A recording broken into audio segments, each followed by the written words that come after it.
Rina berdiri mematung di depan pagar besi yang sudah berkarat. Di baliknya, tampak sebuah rumah tua dengan cat dinding mengelupas dan halaman yang dipenuhi rerumputan liar.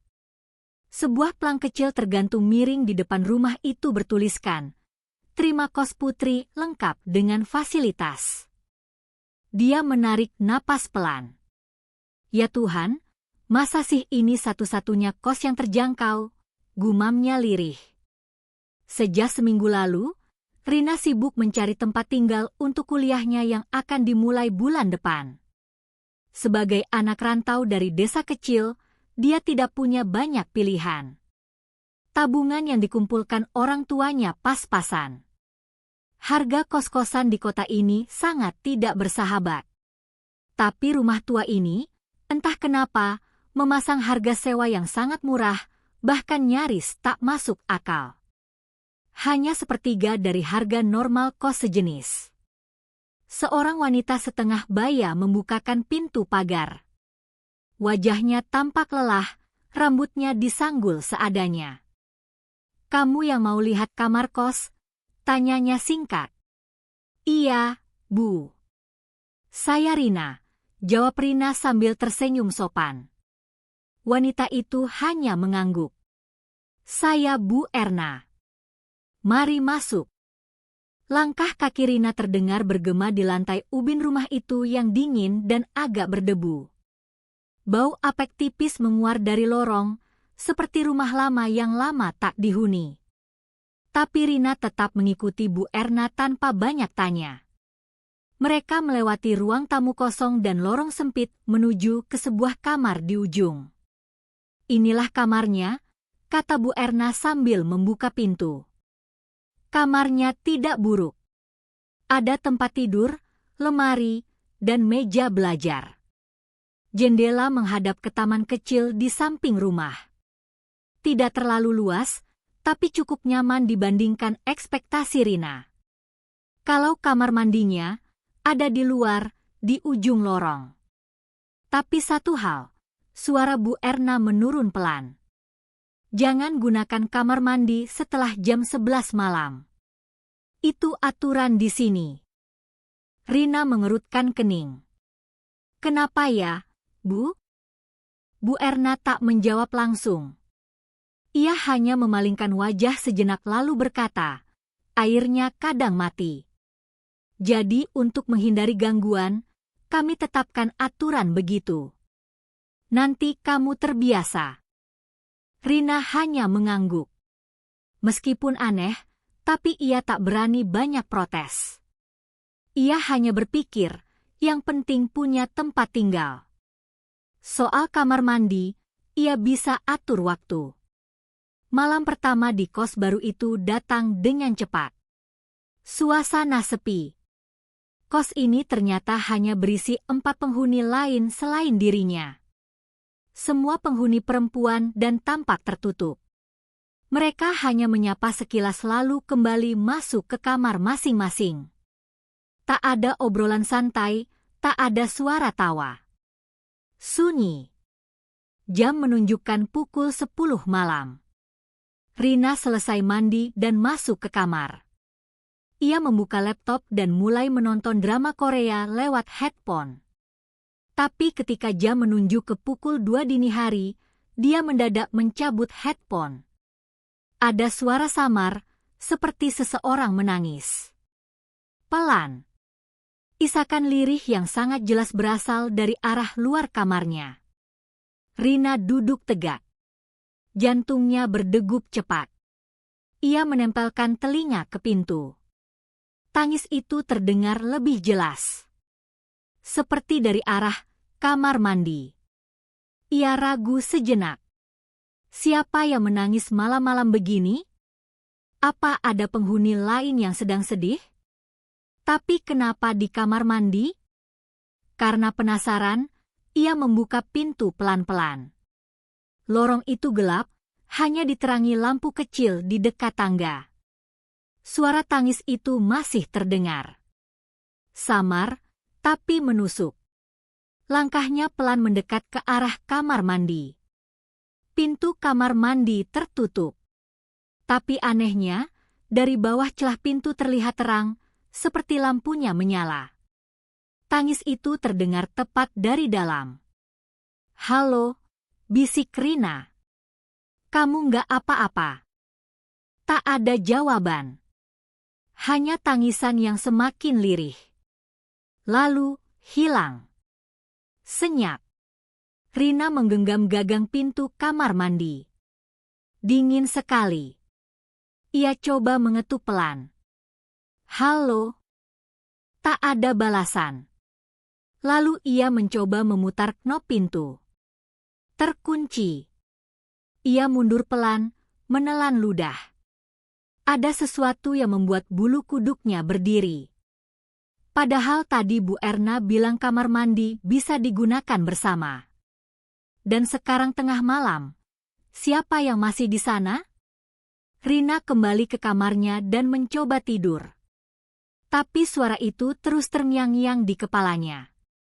Keesokan paginya, saat sarapan di dapur kecil kosan, Rina bertemu salah satu penghuni lainnya, seorang perempuan pendiam berkacamata yang mengenalkan dirinya sebagai Indah.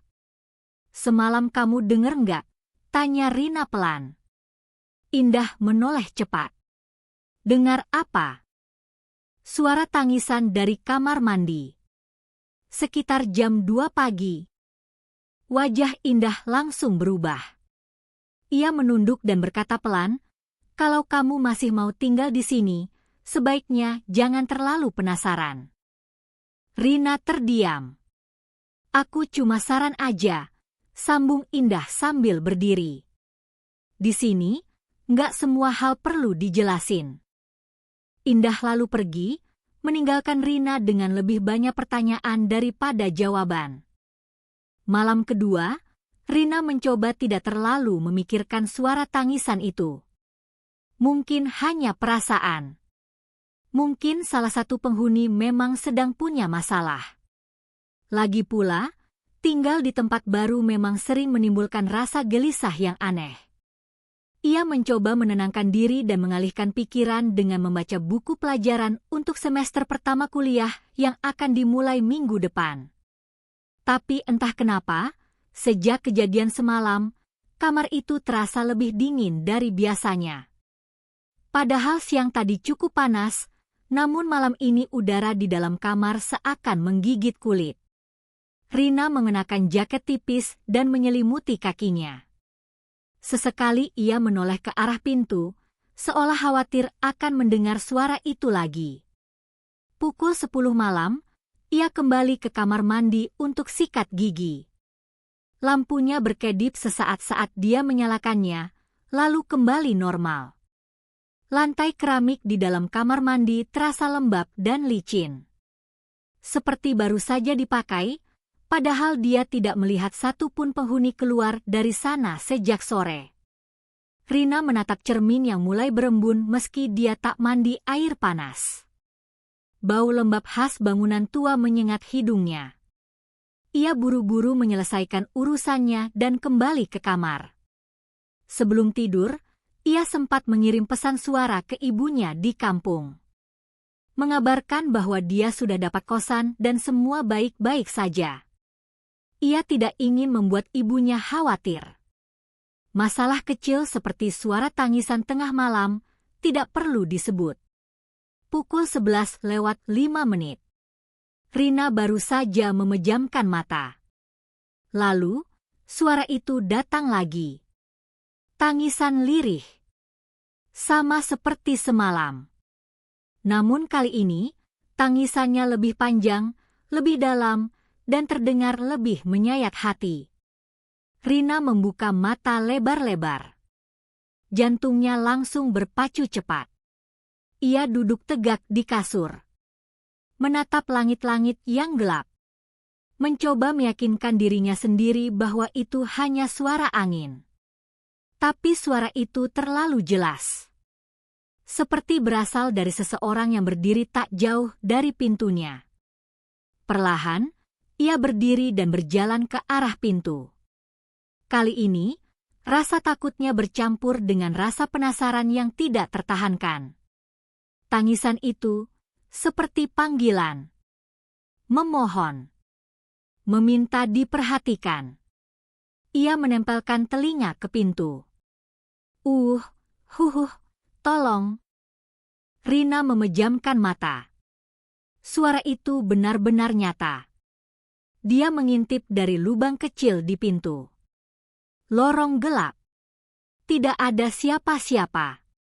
Tapi suara itu masih terdengar. Penasaran, ia membuka pintu perlahan. Berjalan dengan langkah pelan-pelan, mendekat ke arah kamar mandi. Kali ini, pintunya terbuka sedikit. Cahaya dari dalam menyemburat ke lorong. Rina bisa melihat uap tipis keluar dari sela pintu.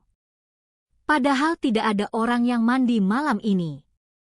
Setidaknya, tidak ada suara air sama sekali. Dengan tangan gemetar, ia mendorong pintu kamar mandi perlahan. Pintu itu terbuka sendirinya. Prak! Lampu di dalam kamar mandi langsung mati. Gelap total.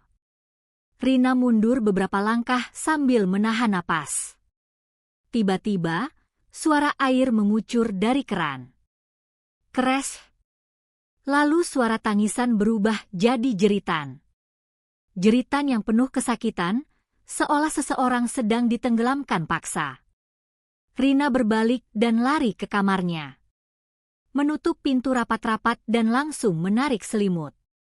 Ia gemetar, tidak berani membuka mata. Suara itu masih terngiang-ngiang, seperti membekas di telinganya. Malam itu, ia tidak tidur sama sekali. Keesokan harinya, mata Rina sembab. Ia duduk di ruang tengah, mencoba menenangkan diri dengan menyeruput teh panas. Satu persatu penghuni kos keluar dari kamar masing-masing. Tapi tak satu pun dari mereka terlihat peduli. Wajah-wajah itu tampak biasa saja, seolah tidak terjadi apa-apa semalam. Rina memberanikan diri bertanya pada salah satu dari mereka. Seorang perempuan berambut pendek bernama Lala. Semalam kamu nggak dengar suara apa-apa? Lala menatapnya sejenak. Maksudmu, suara tangisan? Rina langsung mengangguk. Lala menarik napas. Kamu baru ya di sini. Biasanya semua orang akan dengar itu di malam-malam pertama. Terus itu apa? Bisik Rina. Lala hanya mengangkat bahu. Nggak ada yang tahu pasti. Tapi kalau kamu dengar, jangan ditanggapi. Jangan ditanya. Jangan didekati. Kenapa? Lala menunduk. Karena itu bukan buat kamu. Rina tidak puas dengan jawaban itu. Ia merasa seperti dibiarkan masuk ke dalam rumah penuh rahasia, tanpa ada yang benar-benar mau bicara jujur. Ketika Bu Erna lewat di lorong, Rina memanggilnya. Bu, saya boleh tanya? Itu kamar mandi. Semalam pintunya terbuka sendiri. Bu Erna menatap Rina tajam. Matanya seketika menjadi dingin. Kamu melanggar aturannya, tanyanya pelan. Saya nggak masuk, Bu. Cuma lihat. Saya dengar suara tangisan juga, sama kayak malam sebelumnya. Bu Erna menarik napas panjang. Lalu ia berkata, saya sudah bilang, jangan gunakan kamar mandi setelah jam 11. Dan jangan dekat-dekat kalau dengar suara apapun. Tapi, kenapa, Bu? Wanita itu tidak menjawab. Ia hanya menepuk bahu Rina sambil berkata, kamu masih baru. Nanti juga ngerti sendiri. Lalu ia berlalu begitu saja. Malam itu, Rina mengunci kamarnya rapat-rapat. Ia duduk di pojok ruangan sambil memegang sajadah kecil yang biasa ia bawa dari kampung. Ia membaca doa pelan-pelan, mencoba menguatkan diri.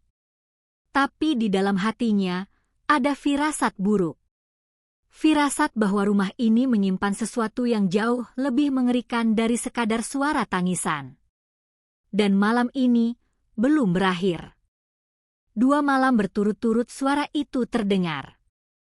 Dan 2 malam pula Rina hanya bisa berdiam diri sambil memeluk lutut, dihantui rasa takut yang tidak bisa dijelaskan.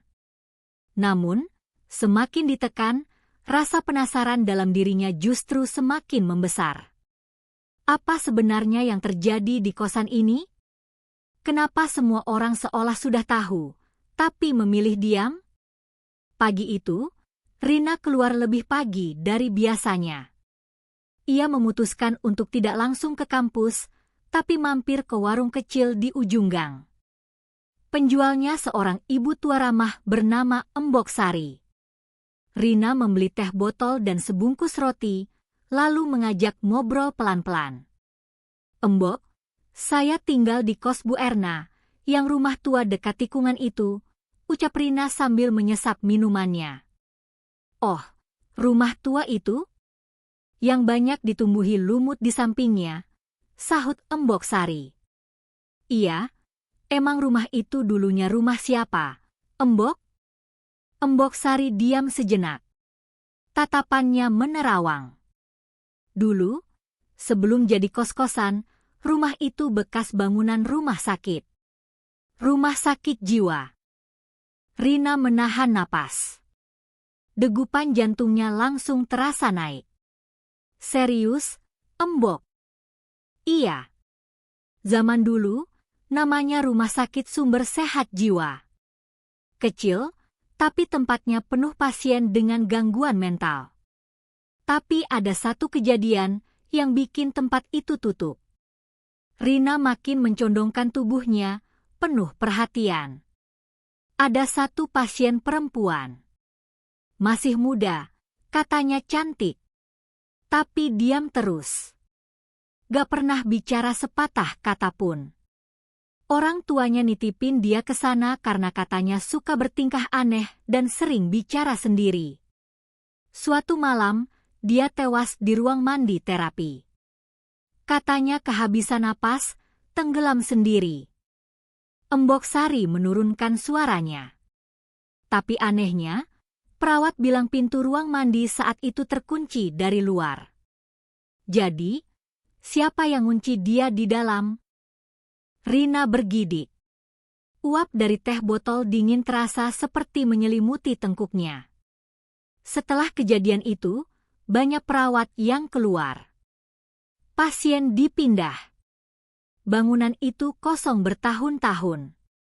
Sampai akhirnya direnovasi sedikit dan dijadikan kos-kosan. Tapi, ya begitu.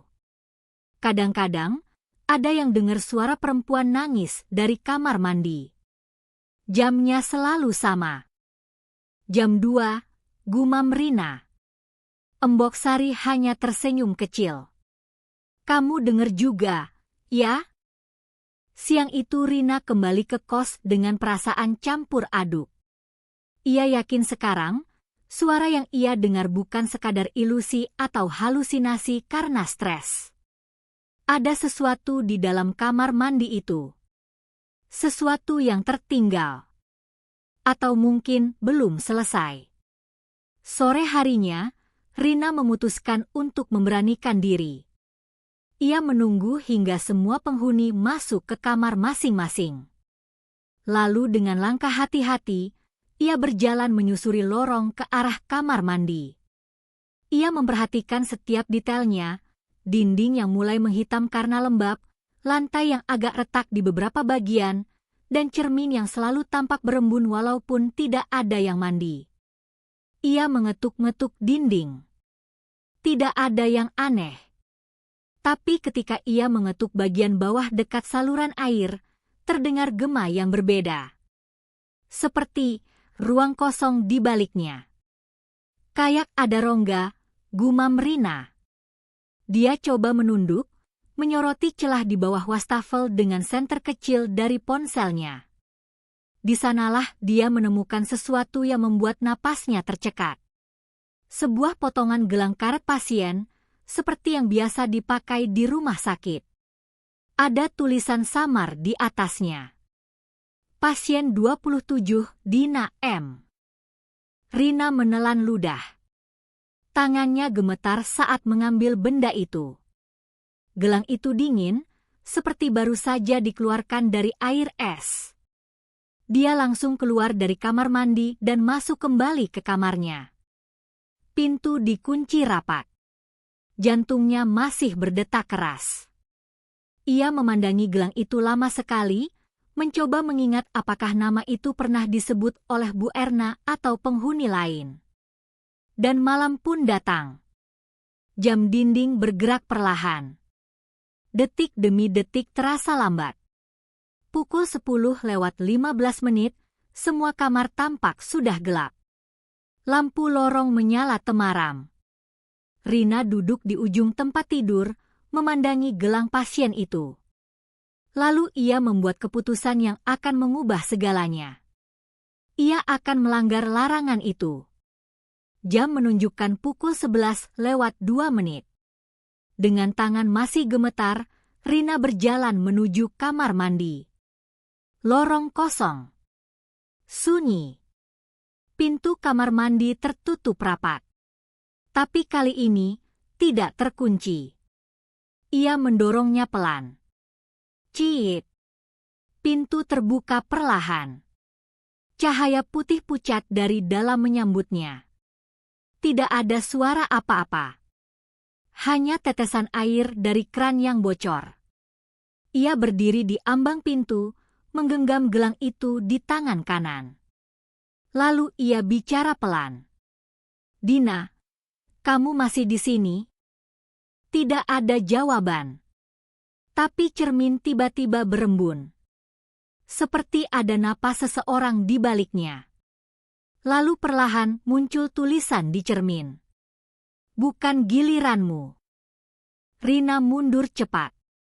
Tapi sebelum ia sempat melangkah lebih jauh, lampu kamar mandi mati mendadak. Gelap.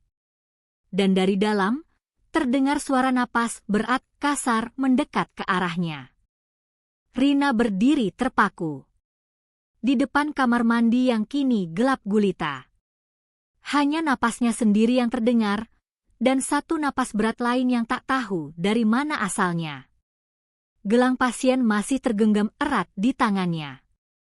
Jari-jarinya berkeringat, gemetar, dan terasa dingin. Sekujur tubuhnya seperti kehilangan tenaga. Bukan giliranmu. Kalimat itu masih terpatri jelas di cermin sebelum lampu kamar mandi padam. Rina memutar badan dengan cepat. Berlari sekuat tenaga ke kamarnya. Ia mengunci pintu, mendorong meja ke arah pintu sebagai pengganjal, lalu membenamkan diri di balik selimut. Namun bayangan itu tak bisa dihapus.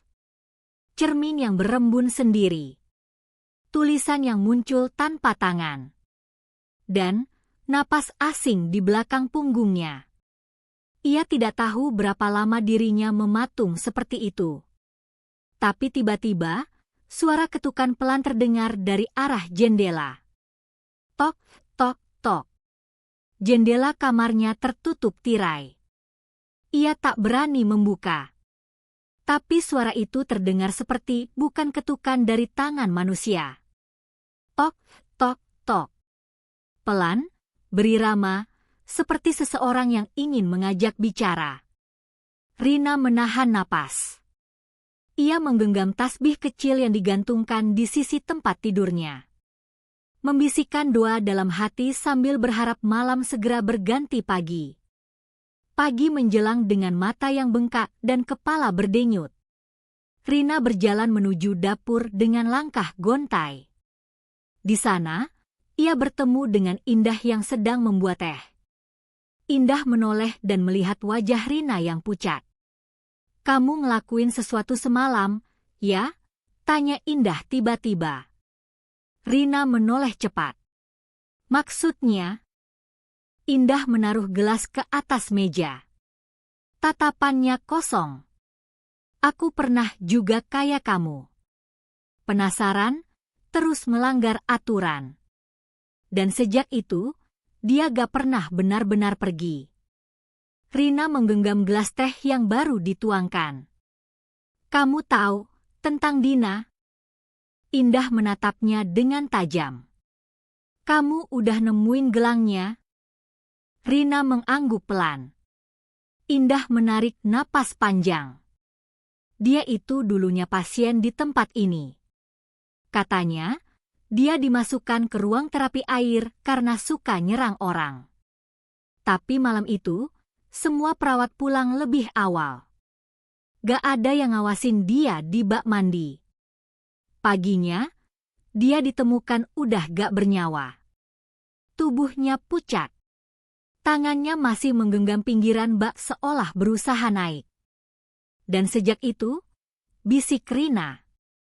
Sejak itu, tiap malam tertentu, dia balik lagi. Menangis, minta tolong. Tapi siapapun yang menjawab tangisannya, akan didekati. Dipanggil buat gantikan dia. Rina membeku. Pagi itu rasanya seperti tetap malam. Tak ada matahari yang cukup terang untuk menghapus bayangan semalam. Hari-hari berikutnya, gangguan semakin sering datang. Awalnya hanya suara air mengalir dari kamar mandi, padahal semua keran tertutup. Lalu, Rina menemukan handuknya basah sendiri, padahal tidak ia pakai. Seolah seseorang diam-diam masuk dan menggunakannya. Cermin di kamar mandinya beberapa kali berembun dengan bentuk bekas tangan yang menempel dari dalam. Dan yang paling membuatnya hampir pingsan, suatu malam, ia melihat siluet perempuan di dalam cermin saat menyikat gigi. Sosok itu berdiri di sudut belakang kamar mandi, rambut panjang menutupi wajah, mengenakan pakaian seperti gaun rumah sakit. Saat Rina membalik badan, tak ada siapa-siapa. Tapi begitu ia menatap cermin lagi, sosok itu masih ada. Diam. Menatap lurus ke arahnya melalui bayangan. Rina tak sanggup lagi diam. Ia mencoba mencari tahu lebih jauh tentang Dina. Ia pergi ke perpustakaan kota, memeriksa arsip berita lama. Di sana, ia menemukan sebuah artikel kecil dari koran lokal tahun 1996. Pasien rumah sakit jiwa ditemukan tewas tenggelam di ruang terapi air. Korban bernama Dina Mulyani, 22, sebelumnya dititipkan oleh keluarganya karena mengalami gangguan mental berat. Diduga tewas karena kelalaian petugas jaga malam. Rumah sakit resmi ditutup beberapa bulan kemudian karena minimnya pasien dan trauma staf. Artikel itu disertai foto kecil hitam putih. Rina menatap wajah dalam foto itu lekat-lekat. Meskipun buram, dia tahu itu perempuan yang ia lihat di cermin. Malam itu, kosan kembali sepi. Tapi bagi Rina, keheningan bukan lagi kenyamanan. Ketika jam menunjukkan pukul 1.58 dini hari, suara itu datang lagi. Tangisan. Kali ini, terdengar lebih dekat. Lebih nyata. Seperti berasal dari dalam kamarnya sendiri. Rina memegang gelang pasien itu dan memutuskan untuk melakukan satu hal terakhir, mengembalikannya ke tempat semula. Ia membuka pintu dan berjalan ke kamar mandi. Gelang digenggam erat. Tapi begitu ia masuk, udara berubah drastis. Dingin menusuk, dan seluruh cermin berembun meski tak ada uap. Cermin itu kembali menampilkan tulisan. Kamu yang memanggilku. Tiba-tiba lampu mati. Air dari keran menyembur deras. Dan dari dalam cermin, sosok perempuan itu muncul lebih jelas. Wajahnya pucat, matanya kosong, rambutnya menempel basah di wajah. Ia membuka mulutnya perlahan menangis. Rina memekik dan melempar gelang itu ke lantai kamar mandi. Sosok itu melangkah satu langkah, lalu berhenti. Seketika, semuanya hening. Cermin kembali gelap. Dan lampu menyala sendiri. Tak ada siapa-siapa. Tapi Rina tahu, semuanya belum berakhir. Malam itu, hujan turun deras membasahi atap kosan tua yang sudah mulai lapuk. Air hujan menetes melalui celah-celah plafon, menimbulkan suara tetesan yang bergema di seluruh ruangan. Listrik sempat padam beberapa menit, meninggalkan seluruh bangunan dalam kegelapan total. Hanya kilatan petir sesekali yang menyinari lorong panjang di lantai 2 tempat kamar-kamar berderet rapi, tapi menyimpan kesan menyeramkan. Rina duduk memeluk lutut di atas kasurnya. Matanya tak berkedip memandangi pintu kamar mandi yang berada di dalam kamarnya. Sudah 3 malam berturut-turut, suara tangisan terdengar semakin jelas dari balik pintu kamar mandi itu. Tangisan lirih, seperti perempuan muda yang menangis tertahan, membuat bulu kuduk Rina berdiri setiap kali malam tiba. Ia sudah mencoba segala cara untuk mengusir rasa takut. Memutar ayat-ayat Al-Quran, tidur sambil mendengarkan musik, bahkan menaruh bawang putih dan garam di bawah tempat tidur seperti yang disarankan Buati, tetangga sebelah kamarnya yang sedikit mengerti hal-hal gaib. Tapi suara itu tetap datang. Bahkan kini terdengar seperti merayap ke dalam pikirannya. Malam ini, suara itu tidak hanya menangis. Ada suara bisikan. Lirih, seperti memanggil nama. Rina A. Rina A. Rina langsung menutup kedua telinganya, memejamkan mata erat-erat. Ini cuma perasaanku. Cuma bayangan aja. Aku capek, makanya halu, gumamnya. Namun suara itu terus memanggil. Bisikannya mendesing seperti bergema di dinding-dinding kepala Rina. Rina, buka pintu itu. Perlahan, tubuh Rina gemetar. Tangannya bergerak dengan sendirinya, turun dari kasur dan melangkah ke arah kamar mandi. Jarinya sudah menggenggam gagang pintu, tapi sebelum sempat memutarnya, dentingan keras terdengar dari arah dapur kosan. Brak! Rina tersentak mundur. Suara itu membangunkan sebagian penghuni kos yang langsung keluar kamar. Buati yang kamarnya tepat di ujung lorong tampak membuka pintu dan menyalakan senter. Ada apa itu? Tanya Buati panik. Rina yang masih berdiri di depan kamar mandi langsung keluar kamar dan menghampiri dapur bersama Buati dan beberapa penghuni lain. Di sana mereka mendapati salah satu lemari penyimpanan bahan makanan jatuh terbalik. Tapi yang membuat bulu kuduk meremang bukan itu.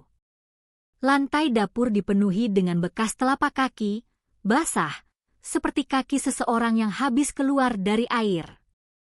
Ukurannya kecil, seperti kaki perempuan. Bekasnya membentuk jejak yang menuju ke arah kamar Rina. Salah satu penghuni kos, Dita, langsung menjerit histeris. Itu kayak kaki hantu perempuan yang katanya bunuh diri di kamar mandi lantai 2. Buati langsung membentak, "Diam kamu. Jangan asal ngomong." Namun ketegangan sudah tak terbendung. Semua mata memandang Rina dengan rasa ngeri dan penasaran. Rina hanya bisa berdiri kaku. Kepalanya pening, dan dalam hatinya mulai muncul pertanyaan yang selama ini ia tolak untuk percaya. Apakah memang ada sesuatu yang menempati kamar mandi itu?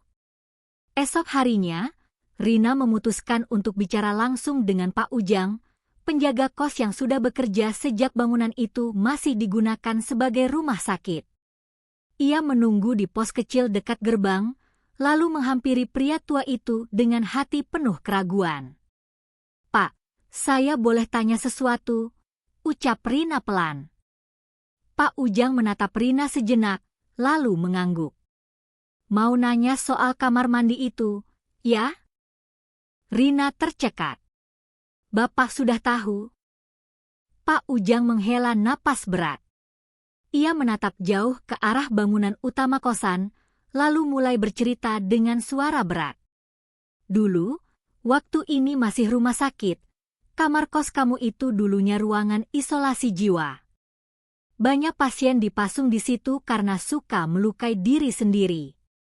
Ada satu perempuan, namanya Sari. Dia pernah bakar dirinya sendiri, tapi selamat. Tapi malah makin parah. Sering ngomong sendiri, menangis, teriak-teriak. Akhirnya, dia mengakhiri hidupnya di kamar mandi ruangan itu.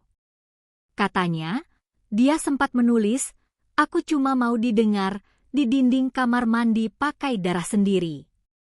Rina merinding dari ujung kaki sampai kepala. Pak Ujang melanjutkan dengan nada menurun. Setelah kejadian itu, ruangan itu ditutup.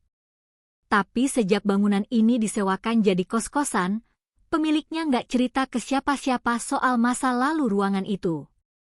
Sudah 2 orang kabur dari kamar kamu, Mbak. Dan sekarang, kamu yang tinggal di sana. Rina tidak bisa berkata-kata. Semua yang ia rasakan selama ini akhirnya masuk akal, meski tetap tak bisa diterima logika. Tangisan, bisikan, jejak kaki basah, semuanya adalah jejak dari masa lalu yang belum selesai. Malam harinya, Rina memutuskan melakukan sesuatu yang belum pernah ia lakukan. Ia berdiri di depan pintu kamar mandi, menatap gagang pintu yang seperti bergetar pelan. Tangannya bergetar, tapi ia mencoba tetap tenang. Kalau kamu masih di sini, kalau kamu cuma ingin didengar, aku dengar kamu sekarang. Seketika, suasana kamar menjadi dingin. Lampu berkedip sebentar. Tapi tidak ada suara. Tidak ada tangisan. Tidak ada ketukan. Hanya keheningan. Dan di keheningan itulah, Rina merasa, entah kenapa, seperti ada yang berdiri tepat di belakangnya. Hening malam itu seperti biasa menyelimuti kosan tua. Tapi bukan keheningan yang menenangkan. Justru terasa seperti sunyi yang menggantungkan teror di udara. Angin seolah bergerak pelan, menyelinap lewat celah-celah jendela usang, membawa bisikan tak terdengar. Vira tak bisa tidur.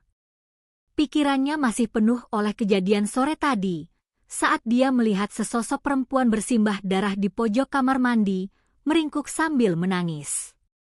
Sosok itu hanya diam, dan menghilang secepat kilat setelah pandangan mereka bersitatap. Meski tubuhnya gemetar, malam ini, Vira sudah memutuskan, dia tidak akan terus diam. Tidak setelah semua kejadian ini membuatnya kehilangan kendali atas hidupnya. Jam menunjukkan pukul 23. Tangisan kembali terdengar dari kamar mandi. Tapi kali ini, berbeda. Tangisnya pelan, seperti seseorang yang menangis tertahan, mencoba untuk tidak terdengar. Dan untuk pertama kalinya, Vira bangkit. Ia melangkah pelan, membawa senter kecil dan sebuah kitab doa yang sejak awal dibekalkan ibunya. Langkahnya pelan, tapi setiap langkah seperti membawa beban yang luar biasa berat. Sesekali dia menoleh ke belakang, seolah takut ada yang mengikuti. Hingga akhirnya, ia sampai di depan kamar mandi. Pintu kayu lapuk itu sedikit terbuka. Tangis pelan terdengar dari dalam. Vira menempelkan telinganya ke daun pintu. Hiks, Hiks, kenapa mereka kunci aku di sini? Aku sakit, aku cuma pengen sembuh. Vira terdiam.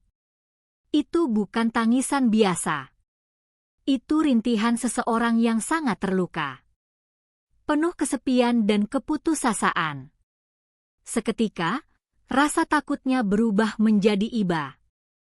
Vira perlahan mendorong pintu kamar mandi. Tapi tak ada siapa-siapa di dalam. Kosong. Hanya air menetes dari keran tua. Namun bercak darah seperti tadi, ada lagi di lantai. Vira mundur selangkah. Tiba-tiba, cermin kamar mandi berembun, dan dari situ muncul tulisan samar. Jangan tinggalkan aku di sini sendirian. Vira terlonjak. Ia langsung menutup pintu dan kembali ke kamarnya. Tapi sebelum dia benar-benar bisa duduk di ranjang, lampu tiba-tiba mati. Gelap total. Saat itulah suara tangisan terdengar lagi. Tapi kali ini, dari balik lemari kamarnya sendiri. Vira mematung. Tangisan itu berubah jadi lirih orang mengerang, seperti seseorang yang tengah kesakitan. Nafas Vira tercekat. Ia hanya bisa menggenggam kitab doa erat-erat, mulutnya komat-kamit membaca ayat-ayat yang ia hafal. Ketika ia beranikan diri membuka lemari perlahan, hanya tumpukan bajunya yang tergantung. Tidak ada siapapun. Tapi, tangisan itu masih terdengar jelas. Padahal ia sudah memeriksa seluruh ruangan. Dan saat itulah, ponselnya berbunyi. Layar menunjukkan nomor tidak dikenal. Dengan tangan gemetar, ia menerima panggilan itu. Halo. Tak ada jawaban. Hanya suara napas berat. Halo, siapa ini? Masih tak ada jawaban. Tapi tiba-tiba terdengar bisikan lirih, jelas di telinganya. Jangan coba usir aku tinggal di sini sebelum kamu. Seketika, ponsel Vira mati total. Layarnya gelap, meski baterai sebelumnya masih 70%. Vira menangis. Ini bukan sekadar gangguan. Ini jelas teror. Esok paginya, Vira memutuskan untuk menemui Pak Heru, penjaga kosan. Ia menceritakan semuanya dengan suara bergetar. Tentang tangisan, darah, sosok perempuan, tulisan di cermin, hingga bisikan di telepon. Pak Heru hanya diam lama. Lalu ia menghela napas. Aku tahu, Nak Vira. Tapi kamu harus tahu satu hal. Tempat ini dulu bukan cuma rumah sakit jiwa. Tapi juga tempat mereka mengurung pasien-pasien yang dianggap aib keluarga. Mereka disiksa, dikunci, bahkan ada yang mati di kamar mandi itu. Vira terdiam. Jantungnya berdetak kencang. Perempuan yang kamu lihat, dia bukan hantu biasa. Dia dulu pasien terakhir sebelum rumah sakit ini tutup. Keluarganya tak pernah menjemput. Dia meninggal sendirian. Dan sejak itu, siapapun yang tidur di kamar ujung seperti kamu pasti mendengar tangisannya. Vira menahan air mata. Tak percaya bahwa semua ketakutannya bukan halusinasi. Apa tak ada yang bisa dilakukan, Pak? Pak Heru menatap Vira dengan mata sayu. Kamu hanya bisa bertahan, atau pergi sebelum jiwamu ikut terserap di sini. Ucapan itu membekas. Vira sadar, ia harus memilih cepat. Sebelum suara tangisan itu tak lagi hanya terdengar, tapi ikut membawanya pergi ke dalam kegelapan yang tak bisa dijelaskan logika. Kepindahan Naya dari kosan itu bukan akhir dari segalanya. Justru, dari situlah semuanya mulai terkuak. Setelah kejadian malam itu, saat tangis, jerit, dan sosok misterius muncul bersamaan, Naya langsung keluar dari kamar tanpa menoleh lagi. Ia meninggalkan sebagian besar barangnya dan hanya membawa satu koper serta tas kecil berisi dompet dan ponsel. Bu Ratmi sempat keluar kamar ketika mendengar suara gaduh, tapi hanya berdiri kaku melihat Naya dengan mata lebar, napas tersengal, dan wajah penuh teror. Ada yang meninggal di sana. Di kamar mandi, ucap Naya tanpa sadar, suaranya pecah di tengah tangis. Tapi Bu Ratmi hanya menunduk, tanpa sepatah kata. Dan itu yang membuat Naya sadar. Bu Ratmi sudah tahu semuanya. Beberapa hari kemudian, Naya menetap di rumah sepupunya, Vina, sementara ia mencari tempat tinggal baru. Tapi pikirannya belum tenang. Setiap malam ia masih mendengar suara tangis yang entah datang dari mana. Mungkin hanya gema trauma. Mungkin bukan. Vina memperhatikan perubahan Naya. Ia yang dulu ceria, kini tampak lebih diam. Lebih waspada. Bahkan kadang bicara sendiri saat tidur. Sampai suatu malam, Naya membuka-buka media sosial. Ia mengetik nama Jalan Wijaya Lama nomor 33, alamat kosan tersebut, ke dalam kolom pencarian. Dan di sanalah ia menemukan sesuatu yang mengerikan. Dokumen lama yang terungkap. Sebuah akun forum membagikan arsip artikel lama dari koran lokal, tertanggal tahun 1998. Judulnya, pasien gangguan jiwa ditemukan tewas dalam kamar mandi, dugaan malpraktik di RSJ Wijaya. Isi artikel menyebutkan bahwa seorang pasien perempuan muda bernama Raras, 24 tahun, ditemukan meninggal di kamar mandi rumah sakit dengan kondisi mengenaskan. Tubuhnya membiru, mulut berbusa, dan kuku-kuku tangannya tercabik seolah mencakar tembok. Dugaan awal, bunuh diri. Tapi hasil forensik justru menemukan luka-luka yang tak masuk akal. Namun kasus itu tiba-tiba ditutup. Rumah sakit ditinggalkan. Hingga bertahun-tahun kemudian, bangunan itu direnovasi jadi kos-kosan. Kos-kosan tempat Naya tinggal. Dan kamar yang ditempati Raras adalah kamar Naya. Kamar mandi itu. Naya menatap layar ponselnya. Tangannya gemetar. Ia mengingat suara jeritan tiap malam. Suara air menyala sendiri. Pintu kamar mandi yang terbuka sedikit demi sedikit. Dan bayangan perempuan duduk memeluk lutut di lantai. Raras. Raras belum pergi. Dan selama ini, setiap malam, arwahnya menangis, memanggil, mungkin berharap ada yang mendengarkan. Bukan untuk menakuti, tapi untuk bercerita. Naya kembali. Beberapa minggu kemudian, Naya memberanikan diri kembali ke kosan itu. Ia ingin satu hal, menutup luka yang terbuka. Membawa bunga, lilin, dan doa. Bu Ratmi kaget melihatnya. Tapi tidak menolak. Ia hanya bilang pelan. Kalau kamu merasa dipanggil, mungkin memang belum selesai. Naya masuk ke kamarnya yang lama. Aroma lembab dan debu memenuhi udara. Tapi tidak ada lagi jeritan. Tidak ada lagi suara tangis. Ia letakkan bunga di kamar mandi. Menyalakan lilin. Dan untuk pertama kalinya, ia berbicara. Raras, aku tahu kamu ada di sini.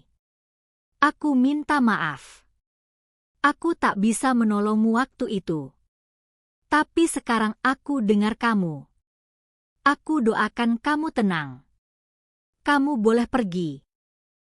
Hening. Lalu suara pelan, seperti bisikan, menyusup ke telinga Naya. Terima kasih. Seketika, udara menjadi hangat. Kamar mandi tak lagi terasa sesak. Dan lilin tak pada meski angin menerpa. Naya tahu. Akhirnya, pintu itu tertutup. Penutup.